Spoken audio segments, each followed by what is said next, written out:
say, guys, for the people, Dirikuno, Kwamsana, finally, the Lord has done it.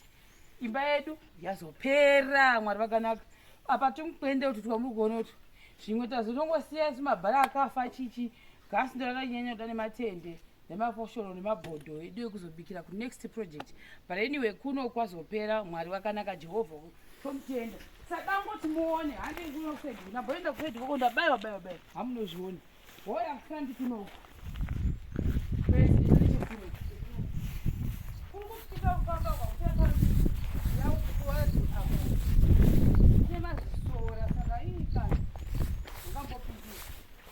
but ndori mesaidi racho ramukona kusvika uko kusaidi ukoko yatipinye mukati tona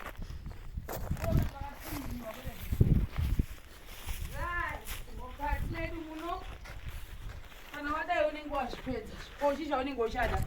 So this is it.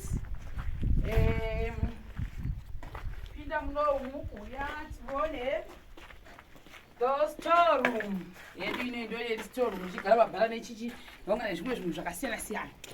Tobva ipapo toinda uku right, toya kuno the main entrance iyo tibva pakangeri shopu amona ndichekwakira kuti pabatwa pasimbe. Toya pano veranda saka vakaisa chimini panapa paje ndopa vakauya vakaisa chimini yavo. I think ndo panenge vachigochera vachiti hamene ndopairi papa ndo design yavo. Hoya munomuzila kuti area reche otadza kusvika uku kwese ukoko pakarwa basi simanzonzo hamozvona hava zvimwe zvimwe ivhini kukwira vakapinyiwa the kitchen area yedu kuiona hamozviona. Taridzawo kwatabvaona kwatabva uko hatinozviona right. Uyai kuno topinda munomu. This is the pantry. Ndo pantry matiri kusvika kumusoroko zvakare right. Tobva toenda totaridza kuno ndo kwamuri kuona umu toenda right.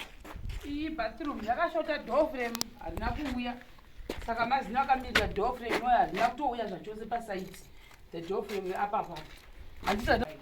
Hoya kunoku toenda spare bedroom apo toenda ino iyi toilet bathroom yedu izvo amukona ndo zvimaskwindi zvadai kudza kuti mabhedhu anozvitiza zvimaskwindi kozi vangu vachiti zvinenge zvakaoma.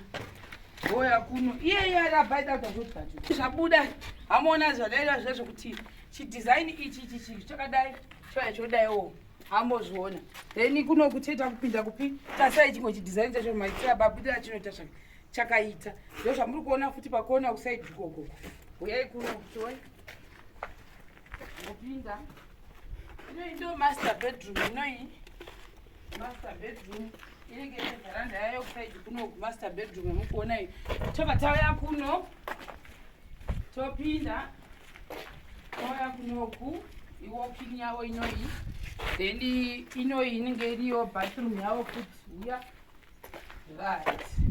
Aya pane design yemawindo aya saka vamwe vanenge vachiti mawindo akadai pamwana chirona vamagoni tozvigona izvi hambozviona takabuda zvakanaka sidai. That's the design yacho yemawindo epakona aya. This is beautiful beautiful right. Touya handei touya kundo topinda uku muno zvakare doframe rapa harina kuuya.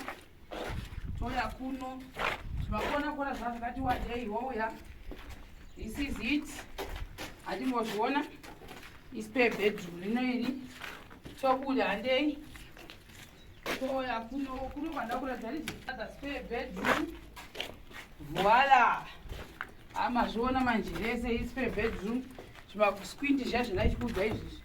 Toya kuno toenda come here apa mavogwa kusimba kupinda kudaiwa mota muchiwapo.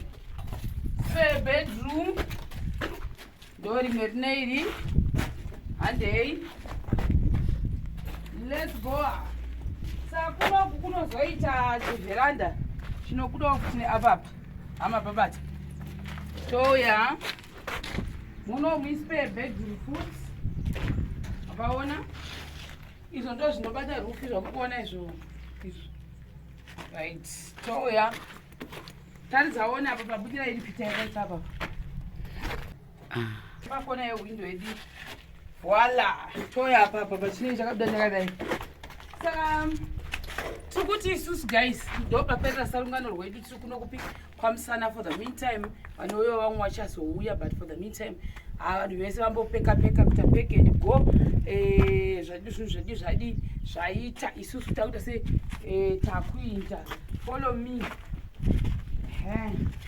saka togorongokuoneka takamira panapa tichingoti isusu guys vaivada kuvakigwa tiripo asi isusu zvidina zvatangoadvocata iko zvino hamana mukationerwa nemacommon bricks zvinhu zvakanaka zvoita kuti basa radu futi rikude zvakanaka rakasimba zvakare handei kava kusinawo ma-second bricks I think ndoatiorecommend saka kuzvokunda mbobaiwa nemazisine handichaindini gumbo rangu rese rari nemazisine saka guys for the people ndizvozvo ndo pakaperera sarungano kunoku kwamusana toda kutenda client yedu yakashingirira zvasiri nyore but yakazoshingirira ikapedza wasiya profile